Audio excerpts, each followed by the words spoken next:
Something to keep in mind during these talks is where we're headed as COVID continues. What will the world look like at the end of this year? What's it going to look like next year? If the United States and other rich countries don't even push vaccine equity up further on the list of priorities. COVID's very high in India right now, where 80% of the population lacks vaccines. Just south of our border in Mexico, around 85% of people are unvaccinated. And COVID is rapidly rising in sub-Saharan Africa, where there's actually almost no vaccines at all. So not only does that mean that there's going to be many, many more preventable deaths this year, but letting COVID run unabated causes long-term problems. You'll hear about some of them today. It's crushing health systems, it drives people into poverty, and it drives insecurity. It's also harming the global economy because we're all connected. So in places without vaccines, it's just going to get worse and worse.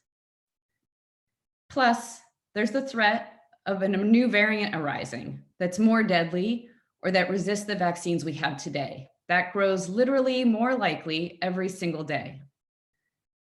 In the first months of 2020, the US failed to respond quickly to SARS-CoV-2 as it spread around the world.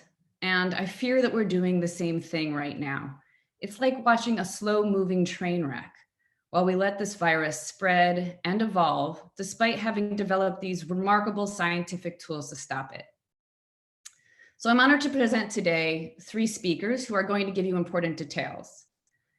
The first speaker is going to be Dr. Nahid Bhadelia, an infectious disease doctor and founding director of Boston University's Center for Emerging Infectious Diseases Policy and Research. Then we're going to hear from Josh Michaud, who's the Associate Director of Global Health Policy at the Kaiser Family Foundation.